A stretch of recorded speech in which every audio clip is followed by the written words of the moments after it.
Each year, scientists and scholars from around the globe gather for what has become the most important and unique conference of its kind, the International Conference on the Unity of the Sciences. The conference was founded by the Reverend Sun Myung Moon in 1972. Its modest beginning was in New York, where 20 participants from 8 nations gathered to discuss problems of the moral orientation of the sciences. The following year saw the membership triple. The second conference, held in Tokyo, Japan, brought together 60 scientists and scholars from 12 nations under Chairman Dr. Nobushige Sawada. The third conference was held in London, England. That year, the number of participants had again more than doubled. 128 scholars, including 18 Nobel Prize winners. The chairman was the distinguished Nobel laureate, Lord Adrian. In 1975, the fourth conference was again held in New York City. 300 participants from 50 nations met under the chairmanship of Nobel laureate Dr. Robert Mulligan. The fifth conference convened the following year in Washington, D.C. Here, 360 scholars from 53 nations discussed the need for harmony among the sciences under the guidance of the Nobel laureate, Sir John Eccles. Beautiful San Francisco greeted the 6th annual conference in November of 1976. 400 participants from 57 nations attended, again under the chairmanship of Sir John Eccles. The following year found the conference in Boston. The conference attendance had grown to 450 participants representing 60 nations. Under the chairmanship of Nobel laureate Dr. Eugene Wigner, Los Angeles was the site of the 8th conference in 1979. The theme, the responsibility of the academic community in the search for absolute values, was again under Chairman Dr. Eugene Wigner. 485 scholars from 64 nations attended. And the 9th conference was held in Miami Beach, Florida. Dr. Morton Kaplan, chairman, welcomed 560 participants from 80 nations to discuss absolute values and the search for the peace of mankind. In less than 10 years, the International Conference on the Unity of the Sciences has grown from just a handful to embrace representatives from all over the world and from every field of the sciences.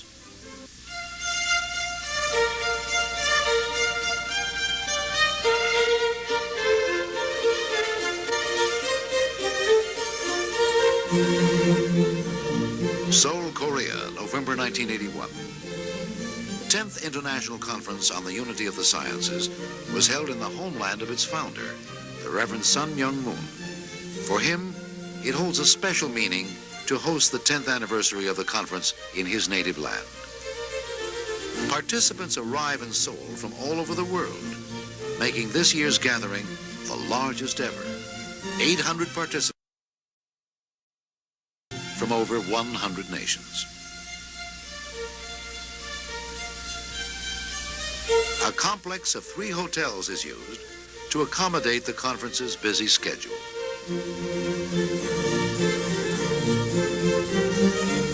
The opening reception avails an opportunity for the participants to meet the Reverend Moon and the conference chairman, Dr. Morton Kaplan.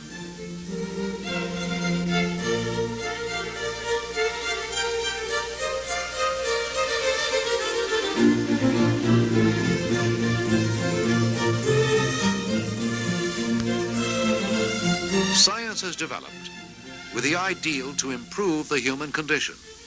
However, it is clearly evident in a world plagued with environmental pollution, poverty, and war, that there is a misdirection of our scientific knowledge. Underlying this fact is a fundamental crisis of values, the loss of confidence in traditional religious and philosophical beliefs as a standard of moral and ethical behavior, and hence, a less than efficient and responsible use of scientific knowledge for the benefit of mankind. However, there is a growing awareness among the scientific community for the need to harmonize the diverse fields of knowledge with a guiding standard of value. I consider it a unique opportunity to be associated with different sciences from various fields. I am myself a pathologist, and it is not very often that one finds oneself associated with the scientists in as wide a range of disciplines as we have in this conference. What I find most interesting and valuable is the idea of bringing humanists and scientists and social scientists together to explore not just one subject, but many subjects that involve different disciplines, different parts of the world, even opposing political and academic views. Sejong Cultural Center, a brisk, snowy morning, greets not only the conference participants, but also Korea's foremost academic community for the opening plenary session.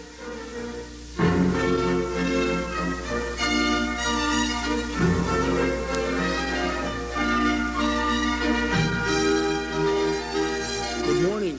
Also, Oshipsho, welcome to Korea. My name is Neil Salonen, and it's been my privilege to serve as the Secretary General of this 10th ICUS conference. This 10th ICUS conference represents a celebration in many ways to us. ICUS began with a small conference of 20 participants representing 8 nations in New York. A grand idea under the inspiration of Reverend Moon, which few who attended at that time would have believed could have grown as ICUS has to a conference of this size this year. At this time, really to begin our program, I would ask you to join me in welcoming the man who will introduce our founder, Dr. Rubenstein.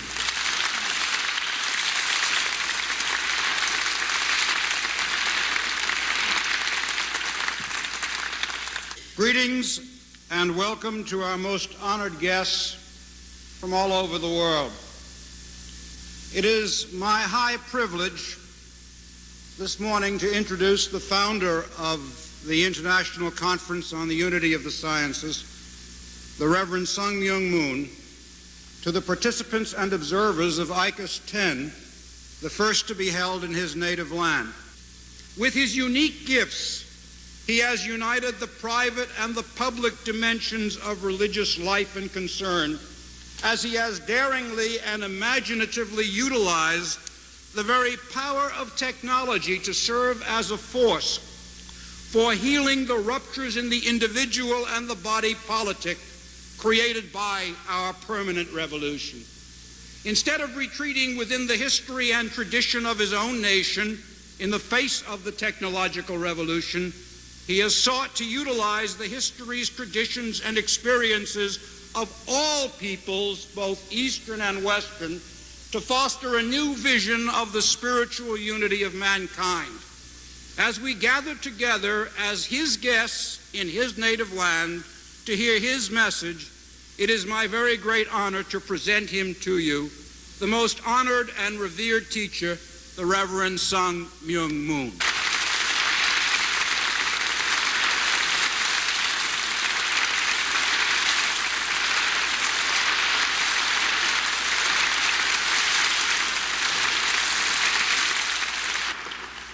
Honorable Chairman,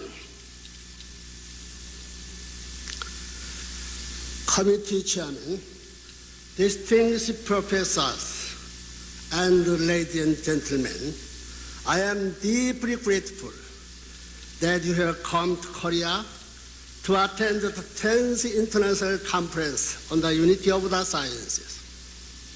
He went on to speak about the serious confrontation of the upper and lower classes on the worldwide level.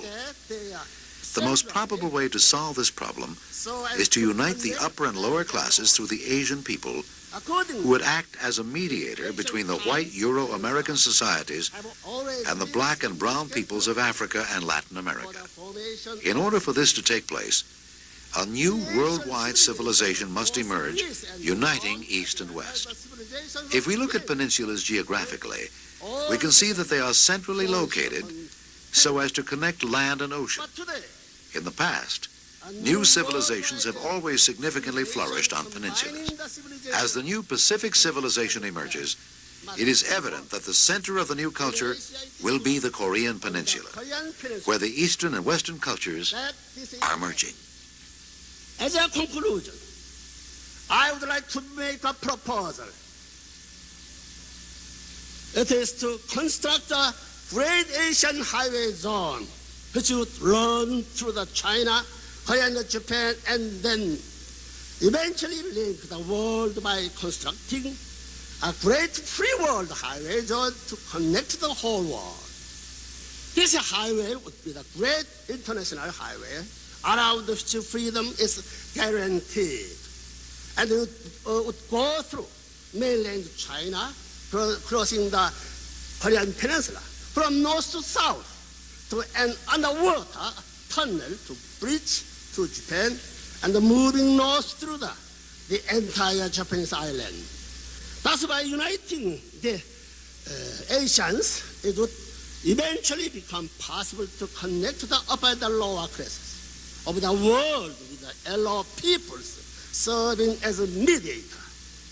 Thus, through completing the unrestricted Asian highway and realizing the historically long cherished ideal of joining the upper and the lower classes, a great migration of the yellow peoples will come about, with Asia as its starting point, by establishing a realistic, unified economic sphere and connecting the East and the West in the new civilization.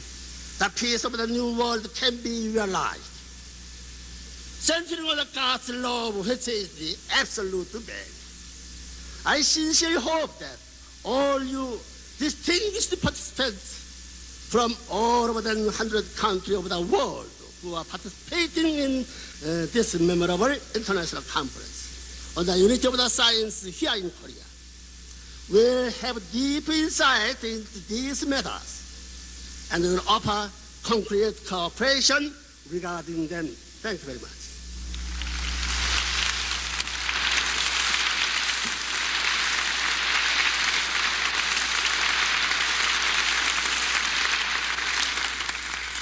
I want to welcome all of you. Dr. Morton Kaplan, and most Conference Chairman. representative ICAS conference. The 10th year is a very special year, and that is the reason it is being held in Korea, the home of the founder. The idea that science and values lay in two different and competing areas is one of the most disastrous that has characterized the 20th century. Here, under the founder's vision, we attract people who are like-minded, not with respect to our concrete views on foreign policy, development, government organization, but like-minded in that we recognize the intimate relationship between so-called facts and so-called values, which are merely different aspects of human transactions with the world. Dr. Ulf von Euler, Conference Vice Chairman.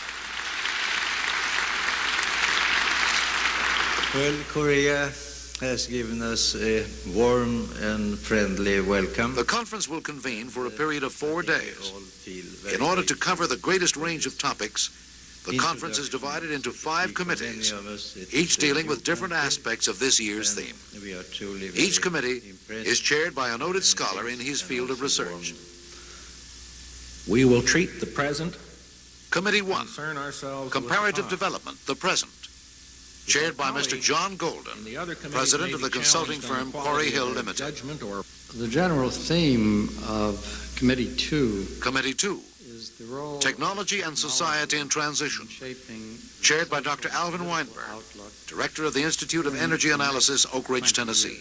The future of science and technology. Committee 3, The Future of Technology and Society, chaired by Dr. Kenneth Mellenby, Director Emeritus, Monks Wood Experimental Station, England. The East, especially Japan and Korea, but Committee also 4, the ASEAN nations, Transformations of the Individual in Society, Singapore, chaired by Dr. Richard Rubenstein, Distinguished Professor of Religion, Florida State University. but also the opportunity to examine Committee 5, our consciousness. Transformations in Consciousness, chaired by Dr. Carl Pribram, professor of neuroscience, Stanford University.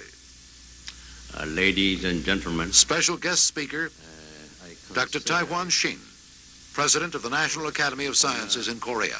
And privilege to be afforded this opportunity to present some welcoming comment to such a distinguished gathering of scholars as have assembled here this morning.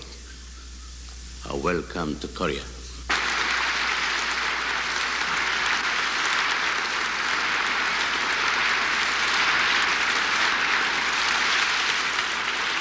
We can see the change. For the scientists, it is a rare opportunity to gain a comprehensive view of new developments in other fields of science. First, the notion of the joint stock company adopted by Japanese at the Meiji Restoration period would be an example of acquiring something. Modernization of a new nation involves the creation of new holistic culture and workable institutions based on the marriage of tradition and westernization.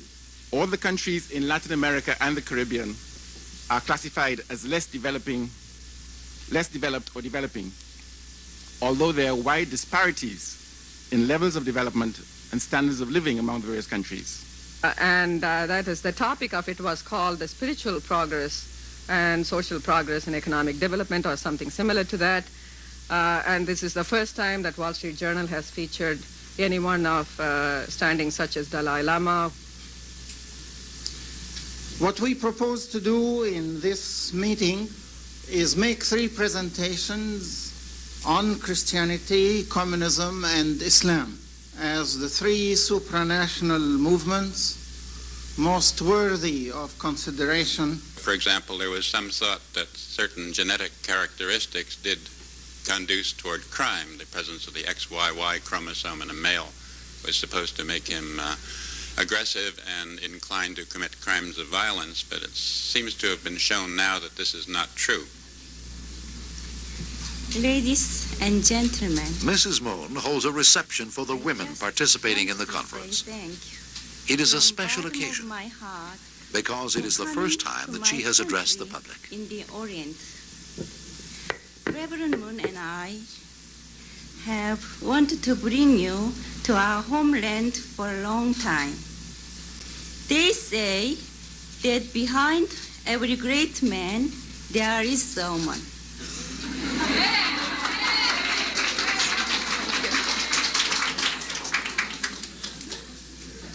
In this sense, I respect you all very much. You have made your husbands successful. You have helped them create many things to help mankind. I also try to be a wonderful helper for my husband, Reverend Moon. But it is hard because, as you know, his ideas and goals very high. Sometimes I wonder how good a job I am doing to help my husband. I never get a report card.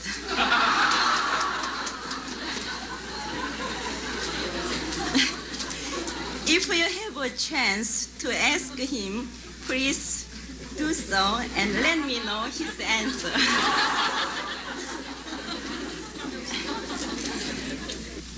Today, the world situation is becoming dark. Many families are breaking up. My heart is so sad to see this. I think women must give love and must practice a sacrificial spirit. When God dwells in every home, the parents and children will have God's love and hope. With families as the cornerstone of society, then our nations and world will become very beautiful and filled with God's love. We will all be one family under one God. I hope your time in our country will be remembered with joy all your life. Thank you very much.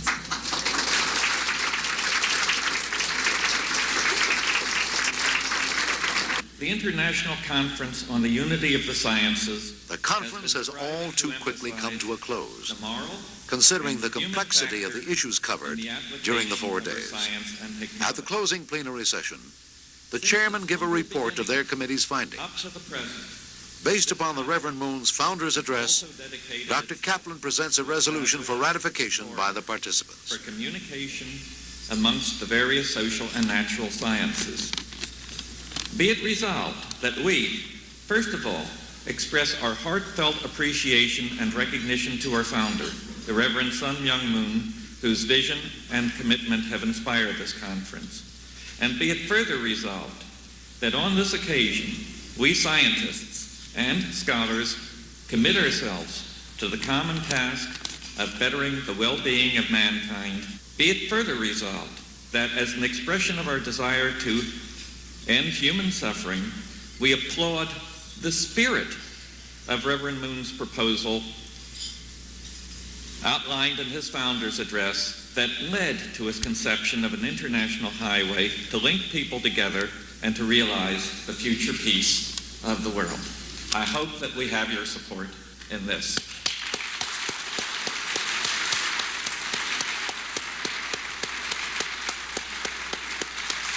Here, there are problems of interest not only to the social scientists, but to the physical scientists, and there's a very important dialogue that takes place here at these conferences. And I think this is very important. I've attended many of the sessions. I've met some very dynamic scientists and scholars from all over the world. It's a marvelous opportunity. I don't know any other group doing this kind of job of this magnitude.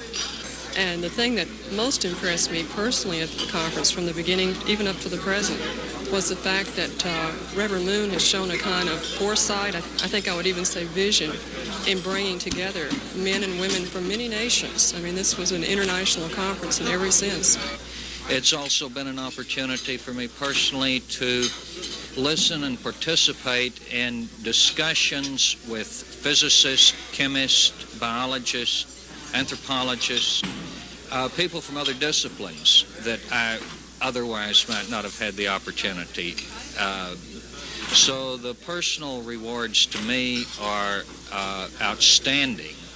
And I'm very, very grateful and very appreciative to Reverend Moon for his vision and his work in making this kind of conference happen. I felt that the conference was well organized. We had some very fine subjects, and presentations were excellent. I think it was a fitting 10th anniversary for the conference itself. Well, it's probably the most important conference in the world in terms of getting so many people from such diverse backgrounds and people who are foremost in their disciplines.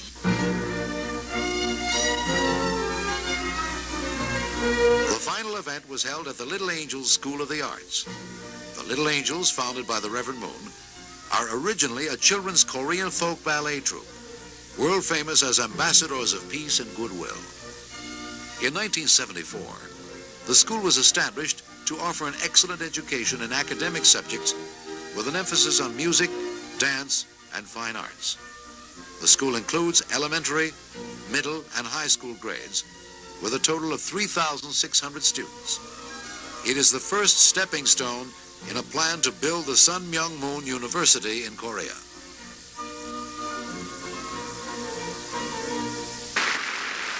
The farewell banquet hosted by the Reverend and Mrs. Moon coincided with the grand opening of the Little Angels Performing Arts Center. Ladies and gentlemen, good evening. My name is Lee Suk Hwang. I am a member of the Little Angels of Korea. We welcome you and thank you very much for your coming. I like you very much. Do you like me too? Thank you. I hope you like our show tonight. Thank you.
Distinguished guests, ladies and gentlemen, once again, the time has come to bid farewell. More so than in other years, I feel that time has gone too quickly. I hope you all enjoyed our 10th conference in Korea.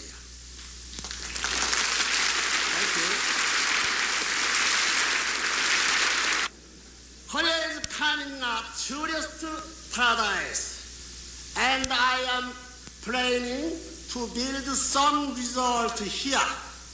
Why? Because I want you to come to live here when you retire. Thank you. Once you retire in Korea, you will live a long time. When you drink our ginseng tea and our Ilhwa living water and see the beauty of our deep blue sky, from that day, you will stop getting old. Our ICOS conference is now 10 years old. It is my firm conviction that these conferences have contributed a great deal to the well-being of mankind. I assure you that your work will go on. All of you are the champions of this task. Please accept my heartfelt congratulations. I hope you will all leave my country with a desire to come back soon. May God bless you and bless your families. I want to say farewell and see you next year in Philadelphia, USA. Thank you very much.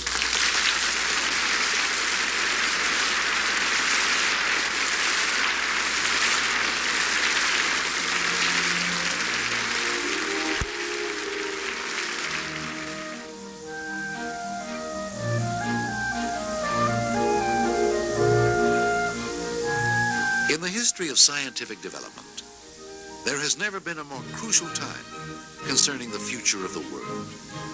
For the common man to the most brilliant scientist, it is evident that we are in need of lasting solutions to the world's pressing problems. The responsibility does not fall on one nation or people alone. It must be a united and sustained effort, transcending racial, national, and philosophical barriers, utilizing the full spectrum of scientific knowledge for the prosperity of all. In the past 10 years, the International Conference on the Unity of the Sciences has emerged as a hopeful phenomenon, providing scientists and scholars with the opportunity to meet together and explore the solutions to the problems facing our world today.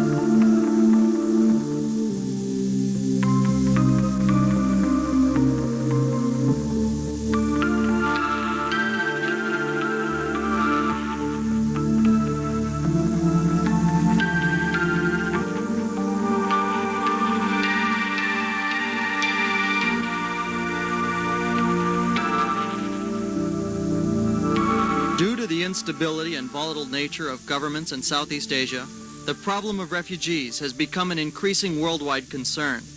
Thailand has had to take the primary responsibility for this burden in Indochina, providing temporary refuge to hundreds of thousands of displaced persons fleeing Laos, Cambodia, and Vietnam.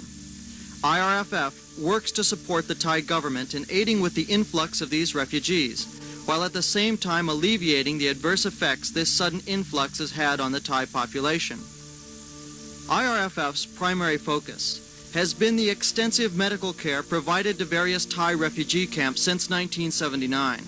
After an initial 2 years of service, the Thai government requested that IRFF concentrate its efforts at Sikhu, a camp set aside exclusively for the Vietnamese boat people.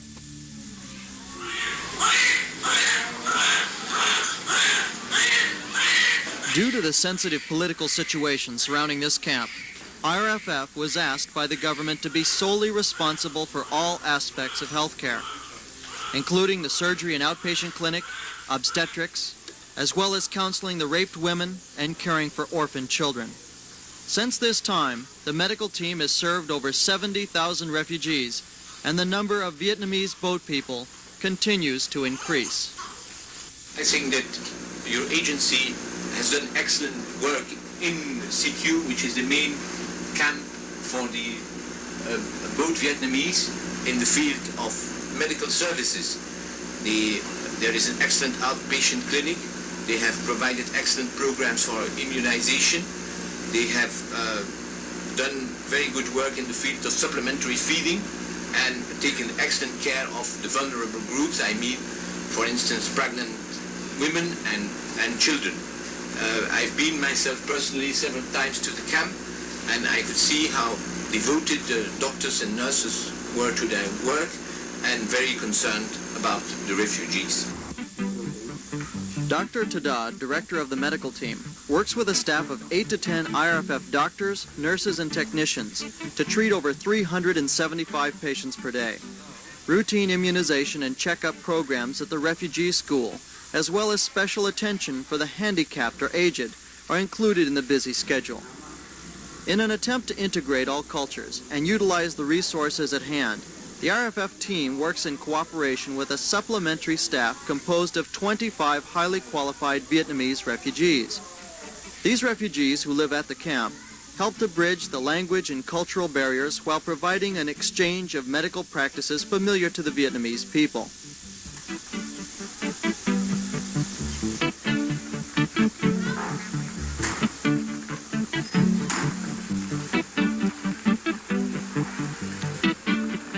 In addition, a weekly IRFF mobile medical clinic travels to outlying villages in the camp's vicinity, giving these refugee volunteers an opportunity to treat rural Thai villagers, many of whom have never before visited a doctor or dentist. This cooperation helps to ease the resentment often felt by villagers when aid, money, and staff are brought by voluntary agencies for the benefit of only the refugees. For this reason, IRFF has instituted diversified programs at all levels to help care for the Thai people.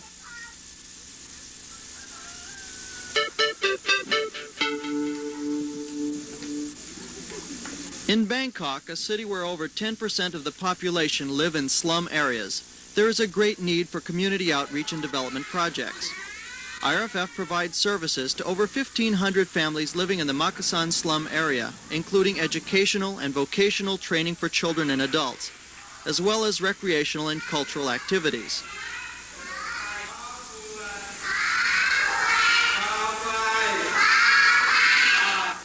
These programs are designed to foster the creativity, confidence, and development of each individual.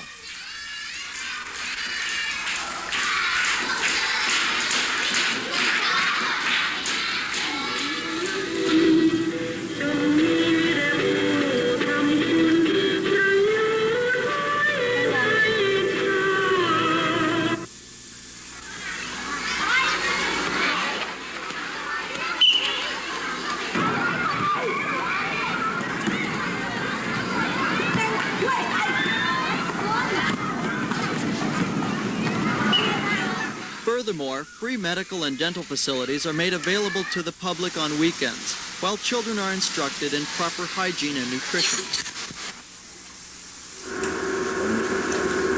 In addition to the Makasan slum project, a high-precision Tipple 4 metal lathe was provided by IRFF for use in vocational training programs.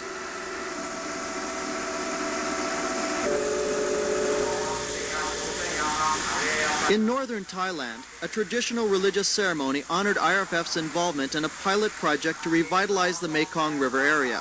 A water pump for a local irrigation system now provides water to 237 farms, which previously were at a minimum of production.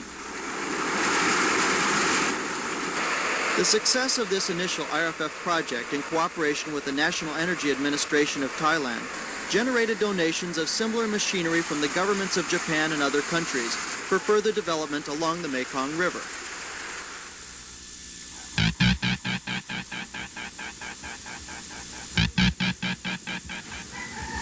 IRFF has also extended its help to the Cambodian population seeking refuge in the border camps under the protection of Prime Minister Son San's Free Khmer. Here, IRFF has frequently donated large amounts of medicine, tools, mosquito nets, clothing, school materials, and other daily necessities. All of the men in these camps must fight as soldiers to protect and defend their homes against communist attack. During this IRFF distribution, many soldiers return from the front lines to receive emergency supplies on behalf of their families.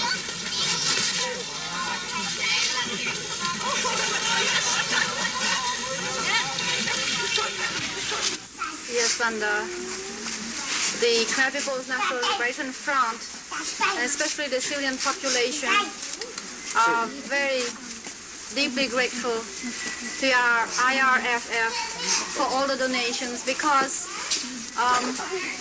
for the past 3 years, if it were not for the tools that were started to be given, we wouldn't have been able to build all these shelters and huts for these children, because all we needed is just a start and something to start with.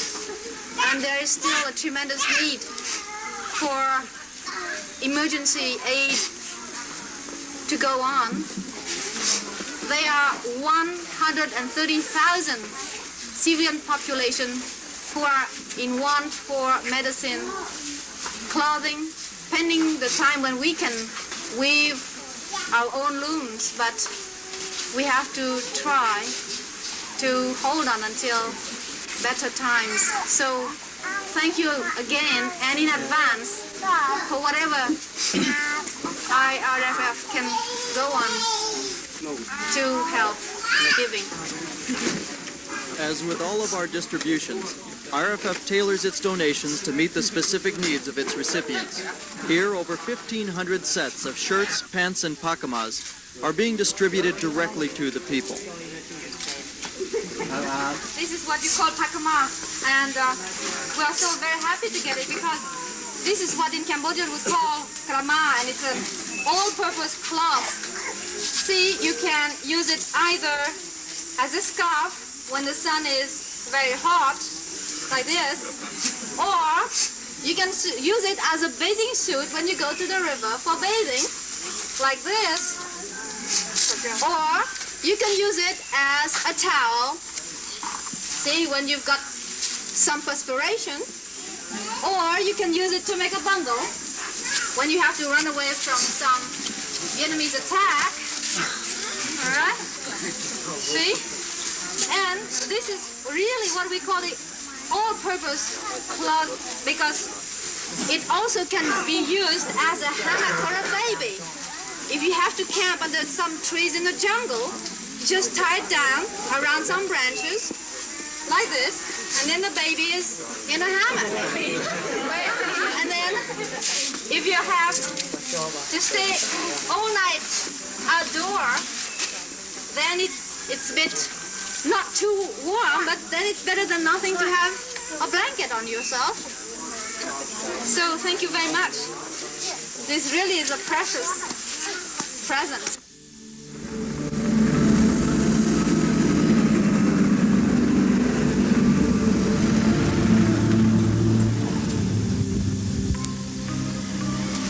While these Cambodians have chosen to remain in their homeland, others are fleeing their country. The civil war which follows them is forcing many rural Thais to evacuate their homes and move into self-defense villages. The turmoil which devastates the Thai border area inhibits any hope of return to their previous lifestyle.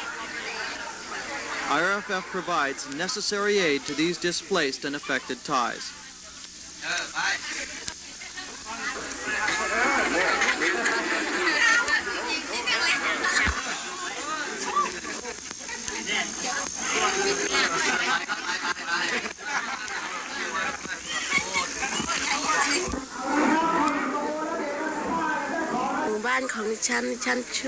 I would like to thank everyone that has come to donate these things and help in our self-defense village, and also for all the love that we have received.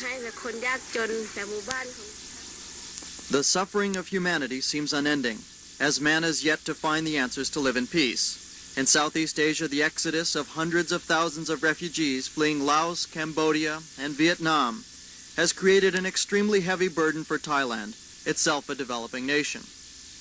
The reconstruction of a belief in the future, a life without fear, a life without and the fear, rebuilding and the of rebuilding a faith in humanity is the hidden work of voluntary agencies. Through continued long-term developmental projects built on a foundation of aid to emergency situations, IRFF in Thailand as well as in other countries is actively promoting change, progress, and a real hope for peace.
Reverend Moon, I want to express congratulations to you on your 60th birthday. It's not going to be too many years until I join you at that age, too. And we're proud of the great accomplishments which you've made, and I especially want to congratulate you on your fine work in fighting communism throughout this country and throughout the world, and for the work that you've done on campuses with your anti-communist fight.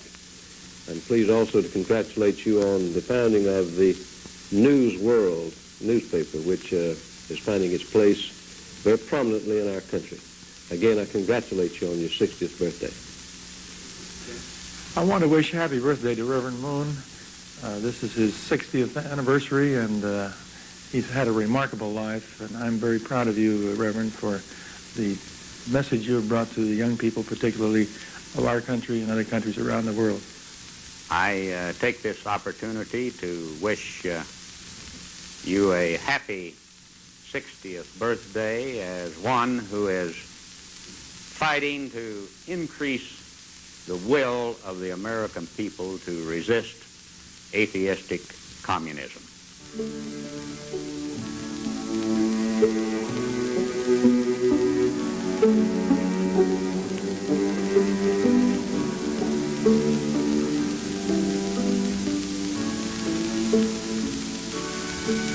Human history has evolved out of darkness into the light of highly developed science and religious principles. God has inspired particular people to reveal these truths. in order to enlighten man of his true character and value. One such man in our time is the Reverend Sun Myung Moon, a religious leader from Korea. Many believe him to be a prophet of a comprehensive and great new revelation, one which illuminates the fundamental relationship between God and man and relates to all aspects of man's knowledge. We are about to take a look at the 60-year life course of Reverend Moon. Reverend Moon was born in Pyongan-do, North Korea, January 6, 1920. His family were Christians. It is said that even as a youth, he was unusually concerned about injustice and suffering in the world. At the age of 16, while praying on a Korean mountainside Easter morning, he received a revelation from Jesus Christ that he must complete the fulfillment of God's providence. The following years were years of intense searching through prayer and study of the Scriptures. This house is where he began what is today known as the Unification Church. He built it out of scrap cardboard with his own hands, shortly after escaping communist persecution during the Korean War. Reverend Moon had known tremendous suffering during his imprisonment in a North Korean labor camp. Ultimately, this was a sentence to death. But miraculously, he survived for 3 years. After being freed, the church began to grow, and in 1959 sent its first missionaries to Japan and America.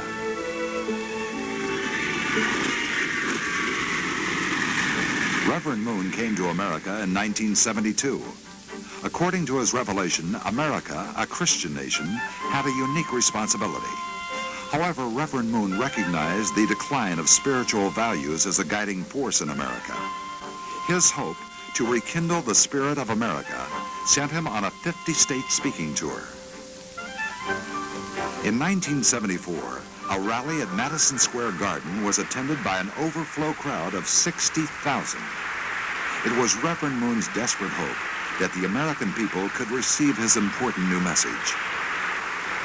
그러면 이제부터 오늘 여러분 앞에 말씀드리는 제목은 이미 아시다시피 기독교의 새로운 장래라는 제목을 가지고 말씀을 드려보겠습니다. My topic tonight, as you know, is a new future of Christianity. 1974년 9월 18일은 하나님의 뜻을 중심 담고 하나의 기원이 내려드는 선포의 날도 된다고 나는 생각하고 있습니다. September 18, 1974, to me and for God, is a day of declaration.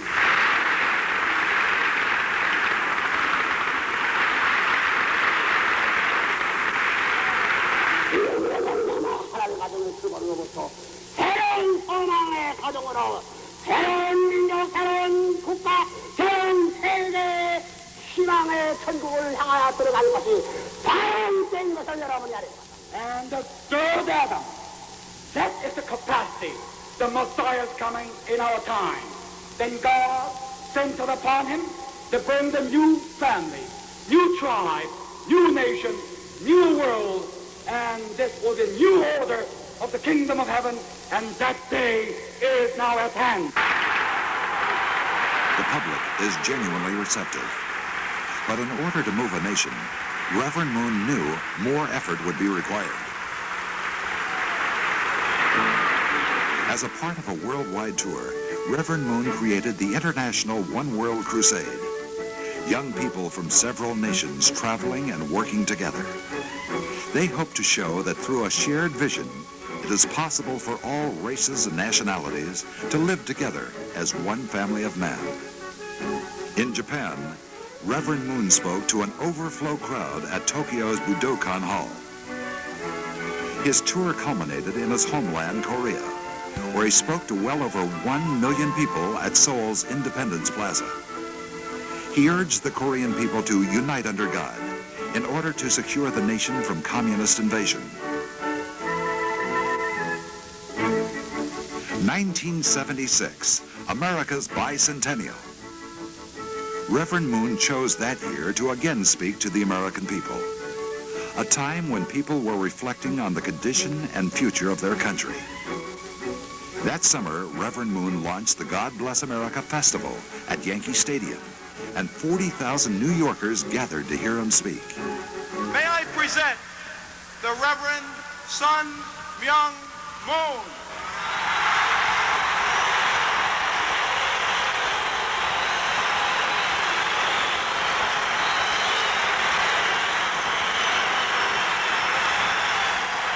He spoke about the need for America to rediscover the high ideals on which the country was founded.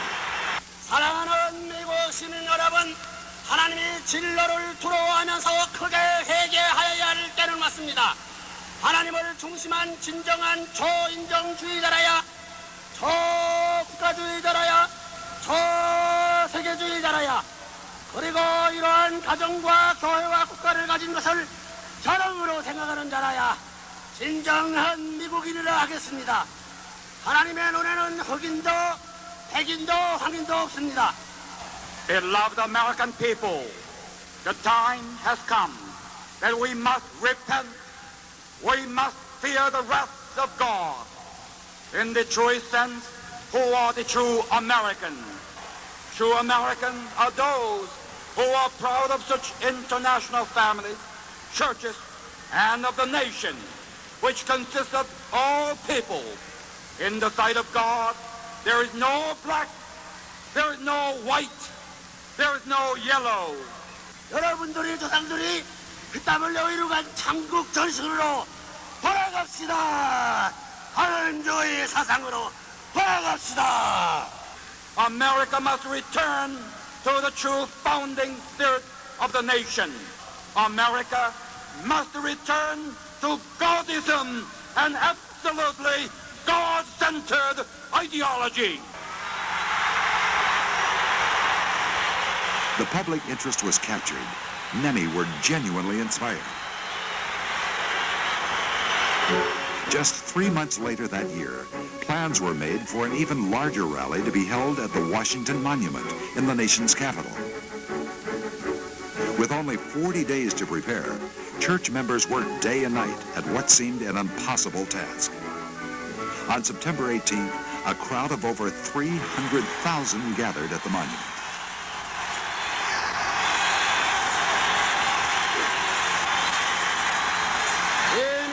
초민족적으로 결성된 미국은 통일 세계의 모형이니 미국의 날이 센 하나님의 축복은 미국만을 위한 축복이 아니라 하나님이 다 같은 자녀로서의 전 세계 형제 자매들에게 나눠 주어야 할 축복인 것을 확실히 알고 세계적으로 닦아놓은 기독교 기반 후에 세계 주도 국가로서의 책임을 다하고 해감받은 국가로서의 사명을 완수하여야 합니다. The United States of America, transcending race and nationality, is already a model of the unified world. She must realize that the abundant blessings which God has been pouring upon this land are not just for America, but are for the children of God throughout the world. Upon the foundation of world Christianity, America must exercise her responsibility as a world leader and the chosen nation of God. The Washington Monument Rally was the culmination of one stage of Reverend Moon's work in America. In a few short years, Reverend Moon had made tremendous achievements. However, in the process, he had generated a great deal of controversy. Few people know the personal side of Reverend Moon. What kind of man is he? How do those who have gotten close to him feel about him? Well, certainly the prophetic is real in him. And there will be a requirement of time so that this prophetic can be proved or disproved, more than likely proved. He is a prophet. He is a prophet. And a prophet is one, among other things, who speaks in God's place. It's a difficult task. However, many prophets have been without recognizing that they were. They were addressing their minds, their spirits, to a given evil of a given period with a given people. I hold a position that some people think is a little bit, I think it's the authentic position, but I think Reverend Moon's a Messiah. Not just a prophet, but a Messiah. And when I first met Reverend Moon, I said to him, because people had said, oh, be careful, he thinks he's the Messiah. I said, Reverend Moon, are you the Messiah? And he said, Dr. Richardson, let me answer your question. Now, first we have to know what the Messiah is. And the Messiah is someone who tries with all of his heart and mind and soul to fulfill the will of God on earth. He said, no, I try to be the Messiah.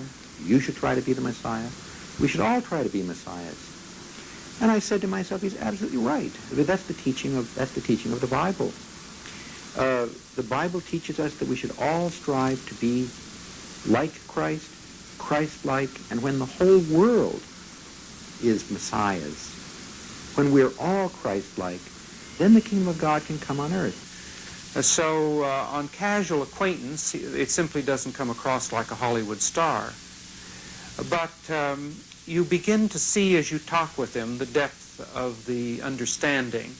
And you sense immediately as you begin to engage that you're dealing with a powerful figure, and a figure of very great insight, and a figure of very great perception and response and vigor.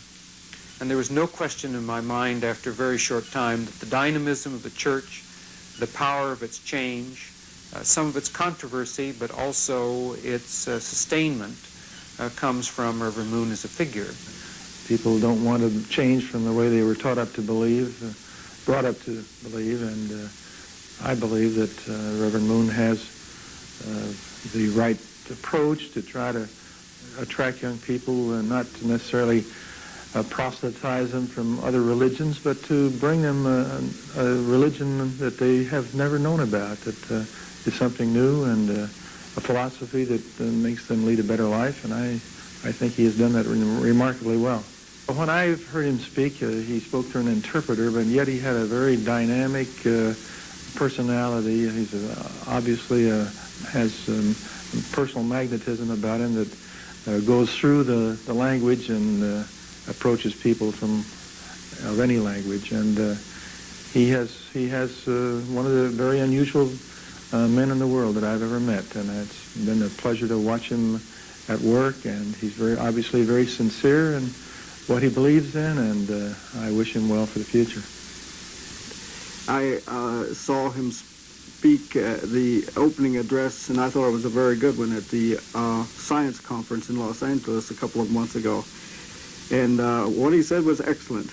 The way he said it needed desire. But here is a man coming over here when he was 50 years old, not knowing any of the language, and taking that upon his shoulders to try to learn the language, and then actually getting up and giving speeches in that direction. I think it's very, very good. The Reverend Sun Myung Moon. What do people encounter when they actually meet Reverend Moon? Many had that opportunity during the 8th International Conference on the Unity of the Sciences.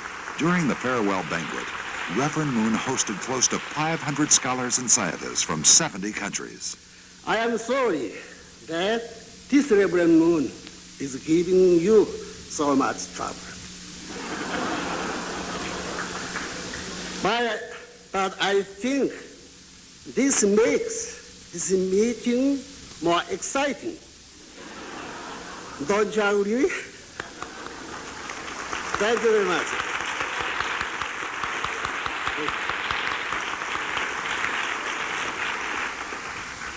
In any case, I thank you all for your courage and boldness in coming to this conference.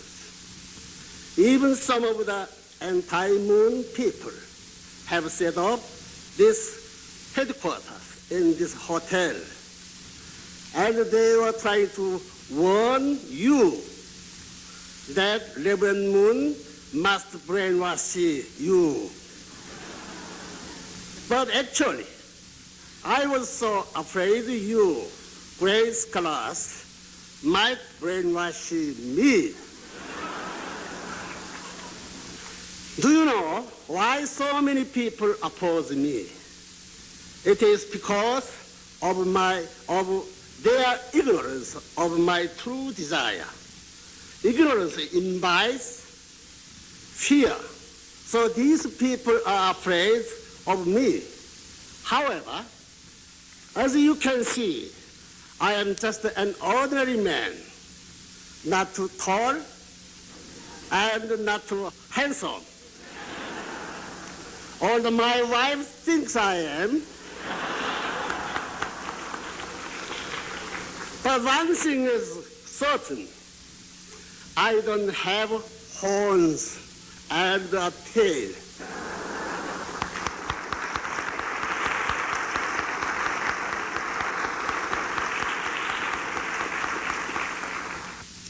Many people ask me, Reverend Moon, why are you involved with the unity of the sciences? You are a minister of God, aren't you? My answer is yes. I am a minister of God. That's why I am interested in this unity of sciences. God is only the oldest preacher, and he is also the number one scientist. That's true.